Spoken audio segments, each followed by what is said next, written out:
What's the likelihood that Pete Alonso is going to return? So it's not even Halloween, and I feel like my thoughts on Pete Alonso have evolved like 3 or 4 times already this offseason, which is not good for the Mets, considering how long it's already been. But I don't know. I felt like when we started the offseason, way back when, I was like, okay, maybe it's 50-50, just based on like, hey, if he got a better offer last year, he would not have been on the New York Mets in 2025. That's the reality of it.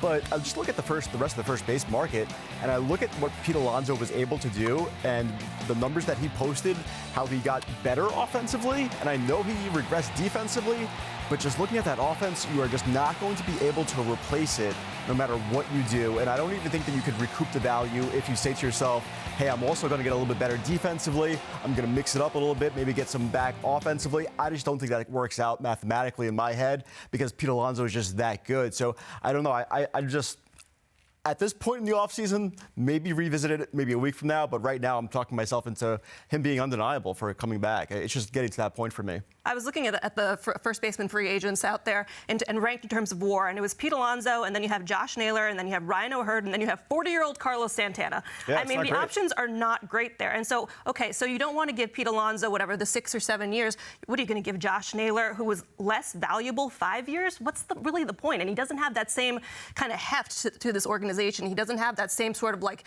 what it means to the Mets. Ryan O'Hearn is going to cost you a lot, too. And then what are your other options? Do you really want to platoon Mark Vientos and Jeff McNeil at first base? Do you want to go for Carlos Santana or Paul Goldschmidt for a short period of time until Ryan Clifford is ready? None of these things are really viable options for me. So right now it does feel like Pete kind of has the better hand. We'll see how it develops because it feels like this thing really does change like from minute to minute, essentially. If not Pete, Hannah, who? I kind of agree with them that it has to be Pete. I think if it's not Pete, you do go internal with Mark Vientos. I like my pitch for moving Juan Soto to first. We talked about that the other week. But I think you have to go almost internal because of the lack of options that you have. Like, I was going to suggest maybe like a Yandy Diaz, but then, right, you're sacrificing offense to not be that much better defensively, and now you need to figure out somewhere else on the diamond to get that offensive production from. So it's like, I understand maybe that if you want to move on from Pete because you don't like his defense, but then I feel like you got to fill that spot with a Mark Vientos and then try to get better defensively and offensively at third base or something like that. So that way you're able to get more of a complete player because,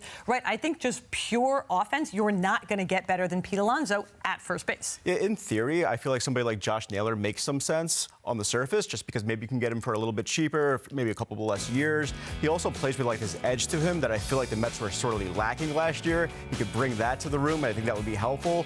But he's not Pete Alonso. He just isn't. And that's going to be a big thing for me this offseason because I feel like even if you're asking Pete Alonso, hey, we need you to DH a little bit more. We don't want you at first base 162 games.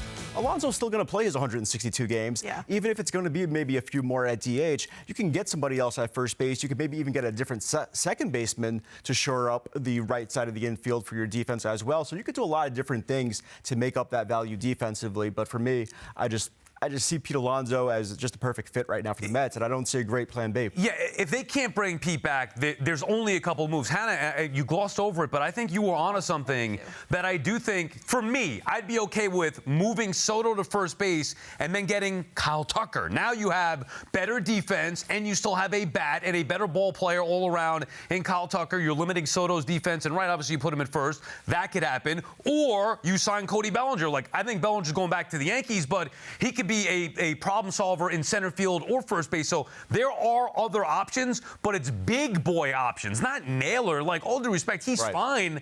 He's not Pete Alonso. He's not Bellinger or Kyle Tucker. So I'm with you. One of my bigger options, if Pete does walk, would be to move Soto to first base. That you brought that up first. So good job with that.